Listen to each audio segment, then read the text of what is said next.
یزید نے نواسائے رسول کو قتل کروا دیا اور وہ یہ سوچتا تھا کہ اس ظلم سے عرب کے سارے لوگ میری بیعت کریں گے، میرے سامنے جھکیں گے، کوئی بھی حسین کے بعد میرے خلاف سر نہیں اٹھائے گا۔ لیکن جب رسول اللہ کی بیٹیاں قید ہو کے کوفہ و شام کے بازاروں سے گزری، ان کے خطبے سنتے سنتے لوگوں کے مردہ ضمیر جاگنے لگے اور یوں یزید کے خلاف بغاوت پیدا ہو گئی۔ ہر کوئی یہ سوچنے لگا کہ اسلام اللہ کا دین ہے، محمد مصطفیٰ اللہ کا رسول ہے اور یہ خاندان اللہ کا محبوب ترین خاندان ہے۔ جس نے اس کے ساتھ ظلم کیا اس کو بادشاہ کہنا سب سے بڑا گناہ ہوگا۔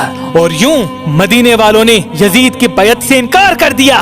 یزید نے مدینے پہ حملہ کیا۔ تاریخ نے لکھا 3 دن تک یزید کی فوج مسجد نبوی میں اپنے گھوڑوں کو باندھ کے اصحاب رسول کی ناموس کے ساتھ بے حرمتی کرتے رہے اور یوں مکے سے بھی یزید کے خلاف بغاوت بڑھنے لگی۔ پھر یزید نے خانہ کعبہ پہ حملہ کیا اور خانہ کعبہ کو آگ لگا دی۔ اس واقعے کو واقعہ ہرا کے نام سے آج بھی یاد کیا جاتا ہے۔ ہر کوئی یزید پہ لعنت کرتا رہا، لیکن یزید کسی کو اپنے خلاف دیکھتا تو اس کا سر قلم کروا دیتا تھا۔ لیکن اللہ کی عدالت انصاف کرتی ہے۔ ان دنوں یزید ایک شدید بیماری میں مبتلا ہو گیا تھا، اس کی آنتیں جلنے لگی تھی۔ وہاں کے حکیم پریشان ہونے لگے تھے کہ یہ کیسی بدترین بیماری ہے کہ تمہارا پیٹ اندر سے ختم ہو رہا ہے، جل رہا ہے۔ یزید کو اتنی پیاس لگتی تھی کہ وہ پانی کے لیے ترستا تھا، لیکن جب پانی پیتا تھا تو وہی پانی اس کے پیٹ کو جلاتا تھا۔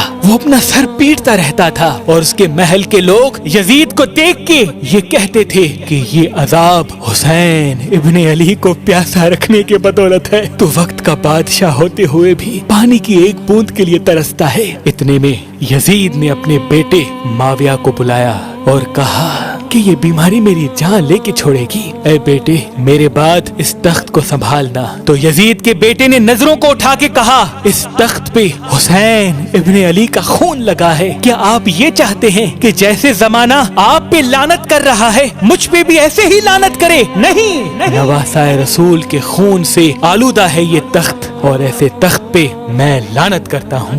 یزید حیرت سے دیکھ رہا تھا۔ یزید کے محل کے لوگ افسوس کر رہے تھے۔ ان دنوں عرب کے بدترین نشے کو یزید کے سامنے پیش کیا جاتا تھا تاکہ یزید نشے میں رہے اور اس کو یہ درد محسوس نہ ہو، وہ پیاس کے لیے تڑپے نہ۔ ایسے ہی نشے کی حالت میں سپاہیوں سے کہنے لگا، میرا وہ بندر کہاں ہے جو میرے ساتھ رہتا ہے؟ لوگوں نے کہا شاید جنگل کی طرف نکلا ہوگا۔ وہ اپنے سپاہیوں کے ساتھ گھوڑے پہ بیٹھ کے جیسے ہی باہر گیا تو گھوڑے نے نواسائے رسول کے قاتل کو اپنی پیٹھ سے گرا دیا اور یزید کا پاؤں گھوڑے کی رکاب میں پھنس گیا۔ وہ گھوڑا دوڑتا رہا اور یزید زمین پہ گرتے گرتے اس کا سر ایک پتھر سے جا ٹکرا، لیکن وہ گھوڑا نہ رکا یہاں تک کہ اس کا پورا جسم پامال ہونے لگا۔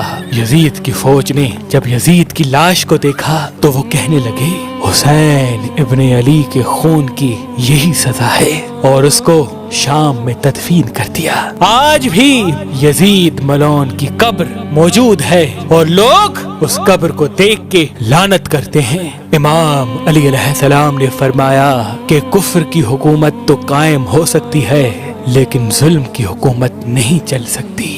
یزید نشان عبرت بن گیا کہ اس زمین پہ جو بھی ظلم کرے گا اللہ اس کا نام ختم کر دے گا اور آنے والی نسلوں کے لیے اس کو نشان عبرت بنا لے گا۔